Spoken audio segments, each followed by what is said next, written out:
নমস্কার, আমি ডক্টর অংশুমান ভট্টাচার্য। আমি মিশন স্মাইল ডেন্টাল সেন্টারের অর্থোডন্টিস্ট অ্যান্ড হেড। আজকে আমি আপনাদের টিএম জয়েন্ট সম্বন্ধে কিছুটা ইনফরমেশন দেব। টিএম জয়েন্ট একটি জয়েন্ট যেটাকে বলা হয় গিংলিমো ডাই আর্থ্রয়েডিয়াল জয়েন্ট। এটা খুব ইউনিক একটা জয়েন্ট আমাদের শরীরে যেমন আপনি জানেন এলবোতে, আঙুলে, হাঁটুতে বিভিন্ন জায়গায় জয়েন্ট থাকে দুটো বোনের মাঝখানে, তেমনি টিএম জয়েন্টও দুটো বোনের মাঝখানে, স্কাল বোন অ্যান্ড ম্যান্ডিবল, এটা হলো লোয়ার জ। আমাদের শরীরে দুটো জ হয়, আপার জ যেটাকে ম্যাক্সিলা বলা হয়, লোয়ার জ যেটা ম্যান্ডিবল। এই জয়েন্টের অ্যারাউন্ড এই লোয়ার জটা মুভ করে অ্যান্ড এই জয়েন্টটা ঠিক কানের সামনে থাকে। অ্যান্ড এই জয়েন্টটা ইউনিক ইন দ্য সেন্স যে দাঁত যখন বন্ধ হয় ওপরের নিচের পাটি, তখন তার সাথে সামঞ্জস্য রেখে এই জয়েন্টটাও মুভ করে, খোলে, বন্ধ হয়। এই জয়েন্টটা বিভিন্ন ডিরেকশনে রোটেটও করতে পারে অ্যান্ড এগোতেও পারে। এই জয়েন্ট যখন খারাপ হয়ে যায় তখন হয় টিএম জয়েন্ট ডিজিজ বা টেম্পোরোম্যান্ডিবুলার ডিসঅর্ডার। এবার টেম্পোরোম্যান্ডিবুলার ডিসঅর্ডার যখন হয় তখন মাথায় ব্যথা হয়, এই টিএম জয়েন্টে পেন হয়, ঘাড়েও ব্যথা হতে পারে। এরকম পেশেন্ট আমাদের কাছে আজকাল খুবই আসছে। কেন হয়? তার কারণ হলো প্রথমত এটা মাল্টিফ্যাক্টোরিয়াল।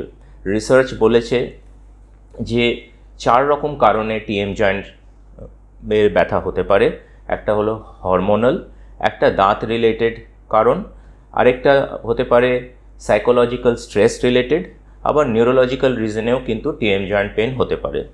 আমাদের দেখতে হবে প্রাইমারিলি টিএম জয়েন্ট প্রবলেমটা কী জন্য হচ্ছে সেই বুঝে চিকিৎসা করতে হবে।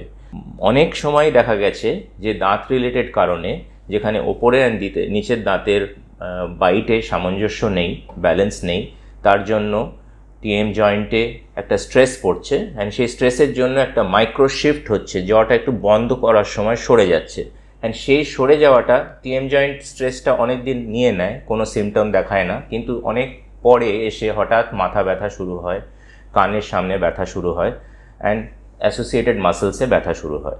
এর চিকিৎসার জন্য সবথেকে ইম্পর্ট্যান্ট হলো একজন অর্থোডন্টিস্ট, যিনি টিএম জয়েন্টের স্পেশালিস্ট অ্যান্ড যিনি জানেন যে এই দাঁত আর জয়েন্টের সামঞ্জস্যটা কিভাবে আনতে হয়।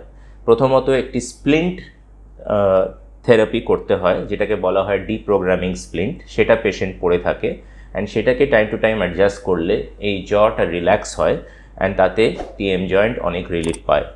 অ্যান্ড লং টার্মে দাঁতের কন্ট্যাক্ট বিটুইন উপরের নিচের দাঁত যদি সঠিকভাবে করা যায়, যেটা একজন অর্থোডন্টিস্ট করে, দাঁতের অ্যালাইনমেন্ট সঠিকভাবে যদি হয় জয়েন্টের সাথে সামঞ্জস্য রেখে, তাহলে টিএম জয়েন্টের ডিজিজ থেকে মুক্তি পাওয়া যায়।